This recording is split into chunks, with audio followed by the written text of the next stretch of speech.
Hey guys, what's up? Hot Mess Express coming in. I have a Sex and the City party tomorrow, and I haven't done any planning for it.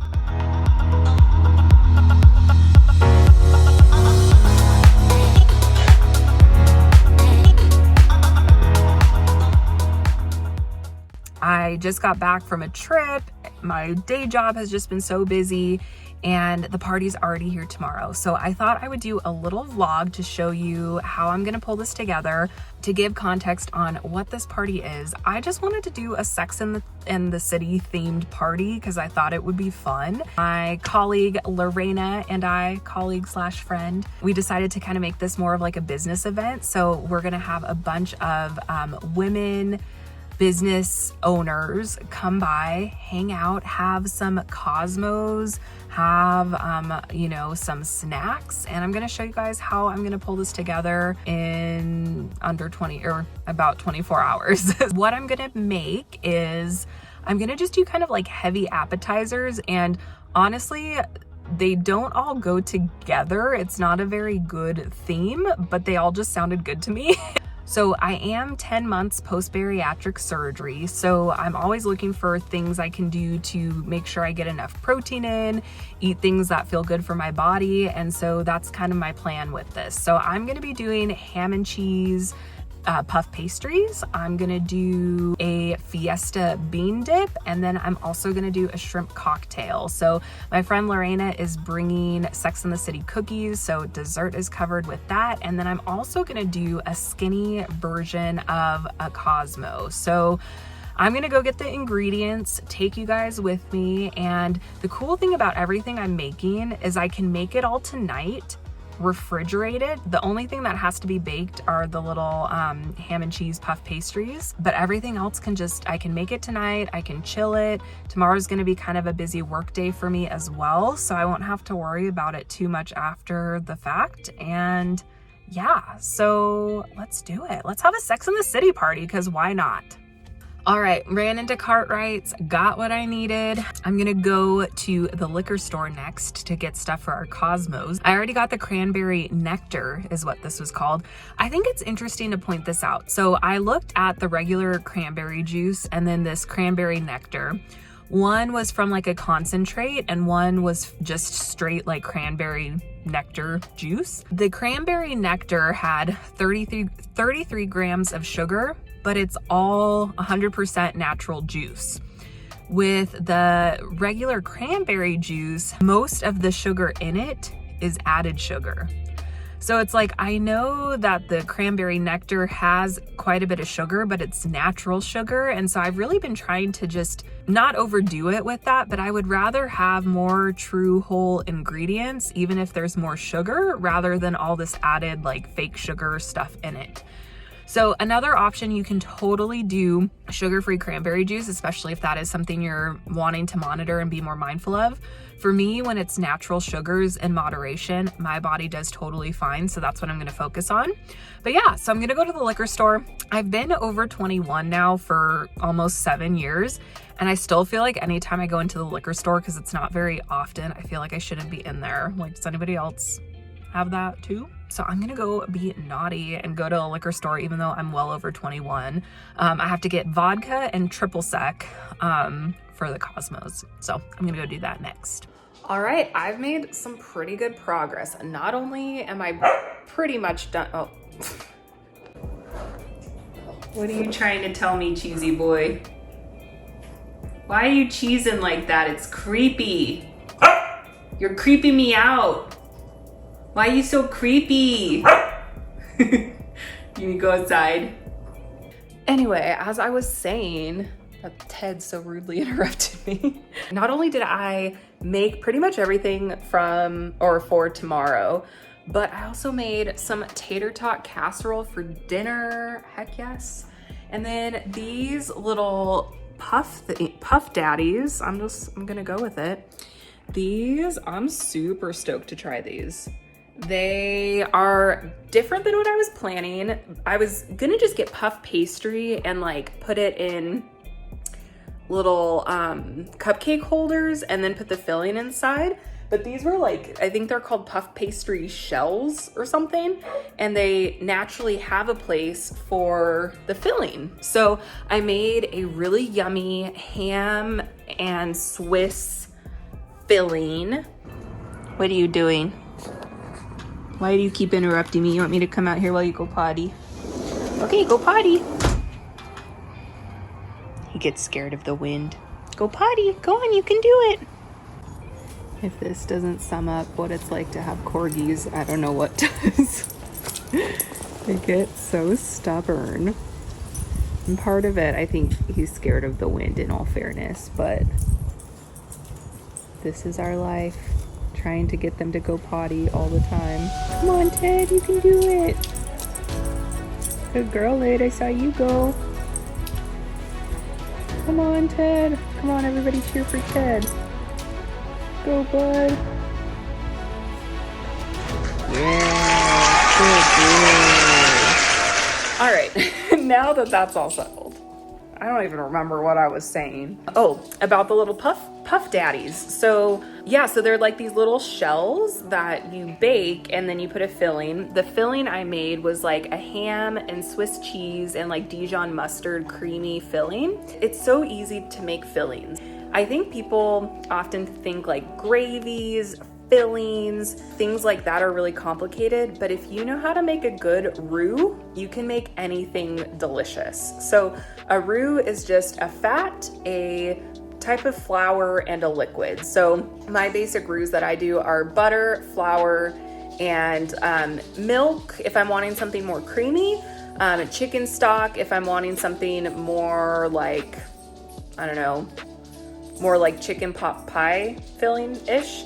So for this, I did milk because I wanted something a bit more creamy. And then all I added to it was diced up deli ham. You don't gotta get fancy. Wow, that was a good phrase. I hope that's how I remembered.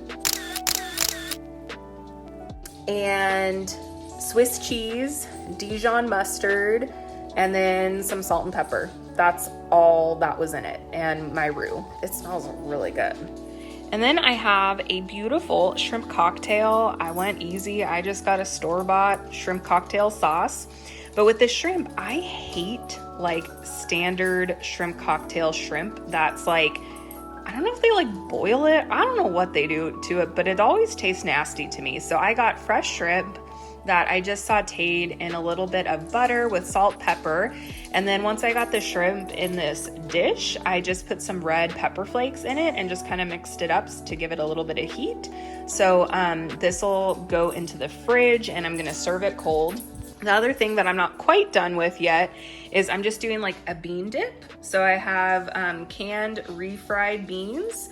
And then typically I've seen people do this where they'll do sour cream mixed with taco seasoning.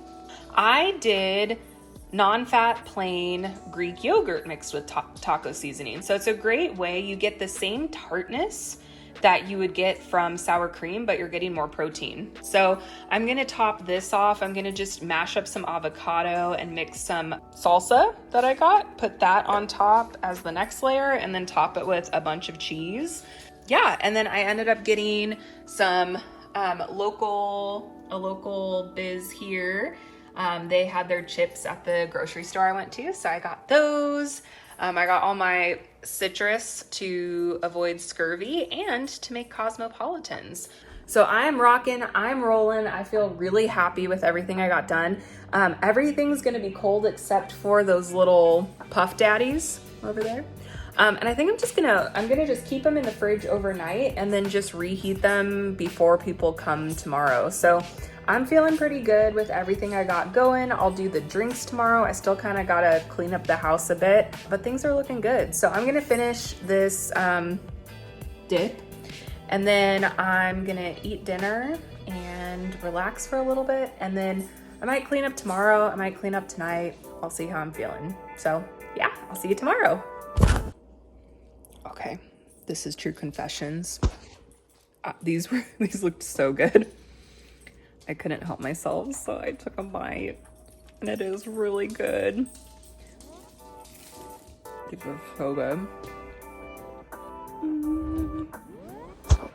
I'm like picturing us in a forest. Oh, I did, I sauteed onions in here too. So good. See, but you need to like try it. I'm lost for words because it's so good. I'm trying to say that you need to test the stuff you make to make sure it's good. And if it leaves you speechless, that's how you know it's good. Pro tip. Hey guys, it's the Sex and the City party night. I have Sex and the City going on in the background right here. I am gonna be playing some music. I went for like sassy Carrie is kind of like the vibe I went for. It's about 6:15. People are coming at about 7, and I feel very Sex and the City. Like that's kind of like late for me to be starting something. So that in and of itself is very Sex and the City for me. So I have all my food done. I just have to reheat the little puff daddies. It's just been interesting to acknowledge, like I've had a really big week. I'm tired. And I think also too, in the past when I've had like get-togethers or parties, I have put so much pressure on myself to have everything perfect, make sure everything was put away and clean, and I like definitely picked up around here, but my house is lived in. That's what you're gonna get when you come and see me. That's real, that's authentic, and I just don't wanna care about that anymore, so I'm not gonna care about that anymore. So I'm just gonna light some candles. I'm gonna just kind of set the ambiance, and yeah, it should be fun. Okay, be honest, does this look like a weird altar? I don't want to come across as Sex and the City like a cult, just that I love the show, but like with the candles, is that like too much? Oh well, I'm keeping it. Look, I made my first Cosmo. I'm so excited. I have no idea how it is. I'm gonna wait for Lorena to get here, and she's gonna be my guinea pig because I know she'll be honest with me and she'll tell me if it's good or not good. But look at how official. I'm gonna show you guys my little barista setup. So I have Grey Goose vodka, triple sec, and some cranberry nectar. And then I have lots of limes. Well, I mean, not lots, I guess, 4. And then an orange, because I read online that you put all of these ingredients for the Cosmo and then you put a little orange peel or slice in it. I didn't have martini glasses because I really don't drink, not because like I think anything's wrong with it. I just don't really ever drink. So Lorena found some at Goodwill. So I'm so excited to see what she brought, because I was just gonna do wine glasses, but it's like, that's not nearly as fun. So my puff daddies, they're in the oven warming up, and yeah, I'm gonna keep playing barista. This is so fun. Well, thank you guys for attending my Sex and the City party, and more so I guess the prep leading up to it. It was so much fun. It was so laid back and just cool and fun, and some super awesome women that came that all have really cool businesses. I'm gonna put all of their information in the description so you guys can go check them out on Instagram and follow all the cool stuff they do. But it was a blast. Like in the past, I would have been really like panicked. I would have had this feeling that I needed to perform, or kind of what I was talking about before of like tidying up the house, making sure everything was perfect. And it felt really nice to have an event with a lot of these women that I don't know super well, and still have it and have a good time and not feel like I had to like prove anything. Like we could all just be there and get to know each other more, support each other. And I also think it's a good reminder that there's room and space for all of us. I know sometimes it can feel easy to fall into that trap of like competing with other women when it comes to business, or I don't know, just in life in general. But man, when we like band together and just get to know each other and acknowledge that there's space for all of us, that's when the real magic happens. And so thank you to the ladies who attended. It was so fun. And yeah, we'll see what we do next, because I'm an adult and I can do what I want. You know, Sex and the City party, done. What's gonna be the next one? I don't know. I'll see what I feel like. So thanks for watching. Like and subscribe because it supports my channel. I really love doing this and I want to do more of it. So the more subscribers I get, it just helps me monetize eventually and get credit for the work I'm doing, and I'm having a blast. I am doing it for free, but eventually it'd be nice to make money so I could throw more parties and invite you guys. So if you want to come to my next themed party, subscribe. I'll invite you. All right, bye guys.